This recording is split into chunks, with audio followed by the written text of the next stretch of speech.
तो हेलो दोस्तों, आप कैसे हैं। मैं आशा करता हूं कि आप अच्छे होंगे। दोस्तों आज इस वीडियो में हम क्लास 12 का जो हिंदी बुक है इलेक्टिव, उसका चैप्टर 1 क्या है दोस्तों, देवसेना का गीत और कॉर्नेलिया का गीत।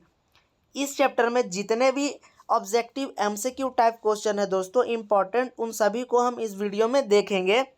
तो आप वीडियो के अंत तक बने रहें दोस्तों। तो मैं वीडियो को शुरू करता हूं। दोस्तों सबसे पहला प्रश्न देखिए यहाँ पे क्या है। बोल रहा है कि देवसेना का गीत किस नाटक से लिया गया है। तो आपको याद रखना है कि जो देवसेना का गीत है वह स्कंदगुप्त नाटक से लिया गया। ऑप्शन नंबर 1 का सही उत्तर होगा स्कंदगुप्त नाटक से।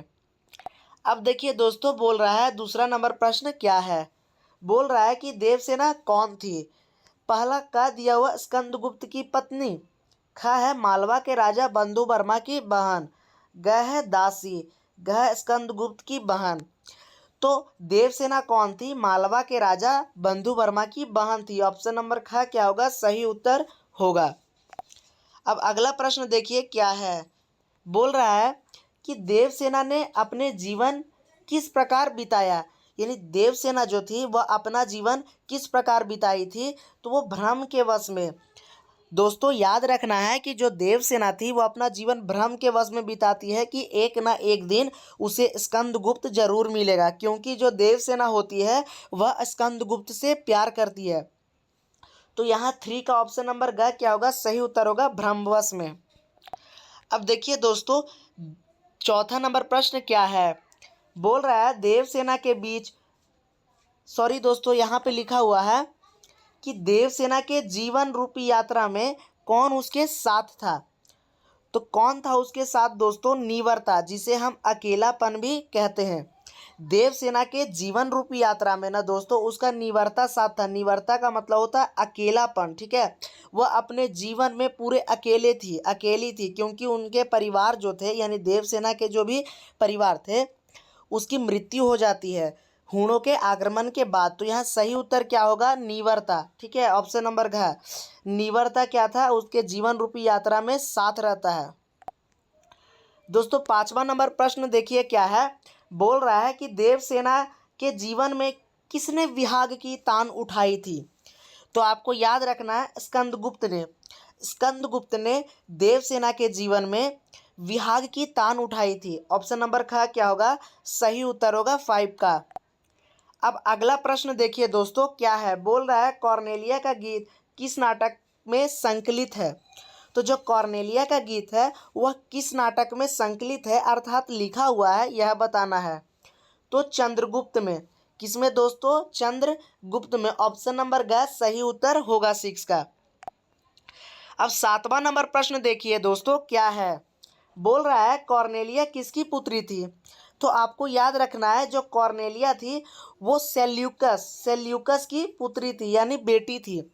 सेल्यूकस कौन था, सेल्यूकस सिकंदर का सेनापति था। यह जो सेल्यूकस है यह सिकंदर का सेनापति था, और सेल्यूकस की बेटी थी कॉर्नेलिया, जो सिंधु नदी के किनारे तट पर बैठ के एक गीत गाती है, जिसे हम कॉर्नेलिया के गीत के नाम से जानते हैं। अब देखिए 8वां नंबर प्रश्न क्या है बच्चों। बोल रहा है कि कॉर्नेलिया किस नदी के तट पर अरुण यह मधुमेह देश हमारा गीत गा रही थी। अभी मैं आपको बताया था किस नदी पे, सिंधु नदी पे।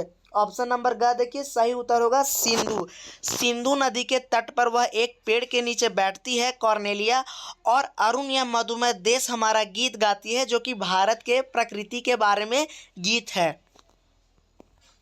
अब अगला प्रश्न देखिए क्या है दोस्तों।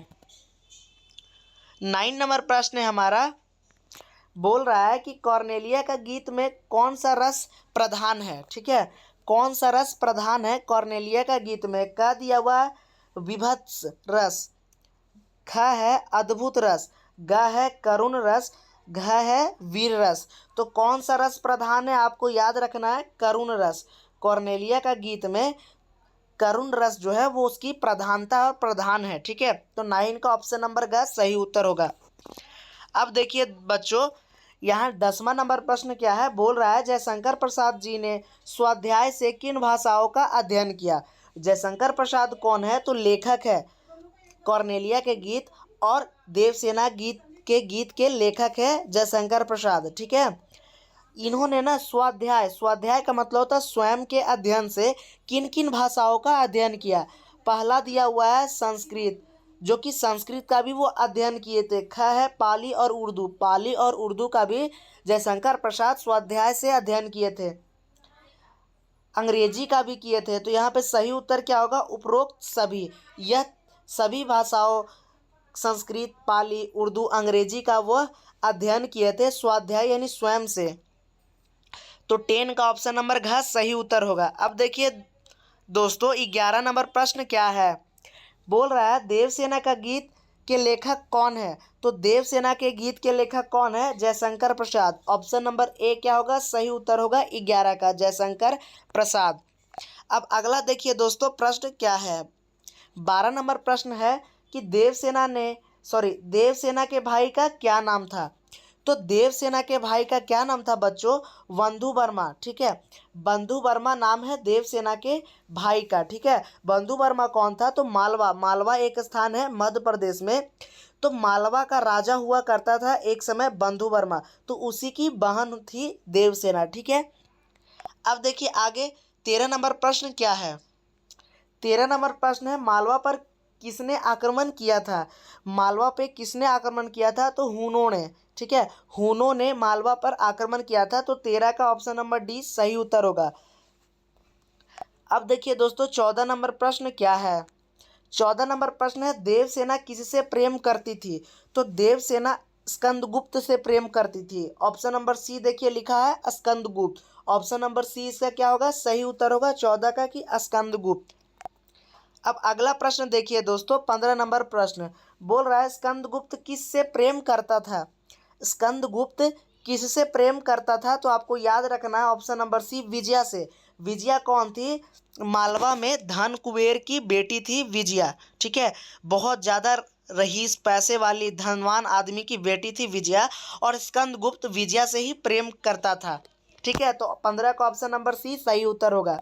अब 16 नंबर देखिए दोस्तों क्या है प्रश्न, बोल रहा है कॉर्नेलिया किसके लिए गीत गा रही है।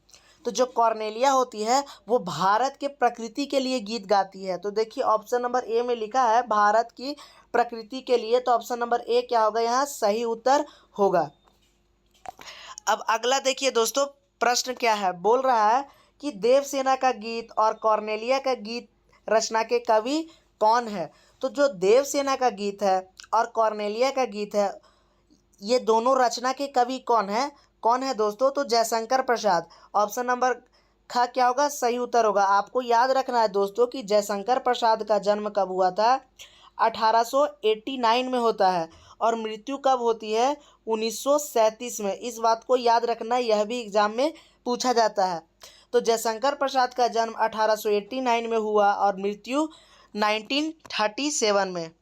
अब आगे के प्रश्न को समझते हैं दोस्तों। 18 नंबर प्रश्न क्या है, बोल रहा है देवसेना कौन थी। तो देवसेना कौन थी बच्चों, मैं अभी आपको बताया था मालवा के राजा बंधु वर्मा की बहन थी। ऑप्शन नंबर का क्या होगा, इसका सही उत्तर होगा। अब अगला प्रश्न देखिए दोस्तों क्या है, बोल रहा है देवसेना आश्रम में किसके साथ रहती थी। तो जो देवसेना थी बच्चों वो आश्रम में पर्णदत्त के साथ रहती थी। देखिए यहाँ पे लिखा हुआ है ऑप्शन नंबर घ में। ठीक है, ऑप्शन नंबर घ, इसे अच्छे से समझिए, किसके साथ रहती थी, पर्णदत्त के साथ। यह वाला जो प्रश्न है दोस्तों 4 से 5 बार अभी रिपीट हो चुका है 6 से 7 सालों में। ठीक है, हिंदी में, तो इसको आपको ध्यान में रखना है 19 नंबर प्रश्न को। अब अगला प्रश्न देखिए क्या है। अगला प्रश्न है, बोल रहा है 20 नंबर कि देवसेना ने अपने यौवन के क्रियाकलापों को किस श्रेणी में रखा है। पहला दिया हुआ है काका भ्रमवश किए गए कर्मों की श्रेणी में। ख है स्कंदगुप्त के लिए किए गए सहायता की श्रेणी में। ग है मालवा राज्य को बचाने हेतु किए गए प्रयासों की श्रेणी में। घ है उपर्युक्त में से कोई नहीं। तो देवसेना ने अपने जो यौवन के क्रियाकलाप है दोस्तों जीवन के, उसको भ्रमवश किए गए कर्मों की श्रेणी में रखती है। यह का सही उत्तर होगा 20 का। अब देखिए दोस्तों 21 नंबर प्रश्न क्या है, बोल रहा है देवसेना ने किसे बावली कहा। देवसेना ने अपनी आशाओं को बावली कहा था। ऑप्शन नंबर ख सही उत्तर होगा। देवसेना जो होती है वह गीत गाते समय अपनी आशाओं को बावली कहती है। आप गीत में पढ़े होंगे। अब देखिए 22 नंबर प्रश्न क्या है। 22 नंबर प्रश्न है बच्चों, बोल रहा है जयशंकर प्रसाद की मृत्यु कब हुई। आपको मैं अभी बताया कि जयशंकर प्रसाद की मृत्यु कब हुई थी, 1937 में। यहाँ देखिए ऑप्शन नंबर ग 1937 में जयशंकर प्रसाद की मृत्यु हुई थी। 22 का ऑप्शन नंबर का सही उत्तर होगा। अब 23 नंबर प्रश्न देखिए क्या है। बोल रहा है कि कॉर्नेलिया का गीत कविता में कवि ने किस देश की विशेषताओं का बखान किया है। बखान का मतलब होता है बड़ाई किया है, ठीक है। बखान का मतलब होता है बड़ाई करना, ठीक है। तो किस देश की किया है, तो भारत का, ठीक है। भारत की प्रकृति के बारे में अर्थात भारत के बारे में बखान करते हैं कॉर्नेलिया का गीत जो है उसमें कवि। अब देखिए दोस्तों 24 नंबर प्रश्न क्या है। 24 नंबर प्रश्न है दोस्तों, बोल रहा है कि मधुमेह देश हमारा पंक्ति से क्या आशय है। मधुमेह देश हमारा पंक्ति से क्या आशय है। का नंबर दिया हुआ है, भारत देश में एक दूसरे के प्रति प्रेममयी माहौल के है। यहाँ से होगा बच्चों, इस यहाँ पे से होगा, ठीक है नहीं। अब देखिए दूसरा क्या है हमारा, यहाँ की धरती शहद से भरी हुई है। ग है आपस में लोगों में प्रेम भाव नहीं है। घ है विदेशी आक्रमणकारी यहाँ शहद की लूट के लिए आते हैं। तो सही उत्तर क्या होगा यहाँ पे कि मधुमेह देश हमारा पंक्ति से क्या आशय है कि यहाँ जो धरती है यानी भारत की जो धरती है वो शहद से भरी है।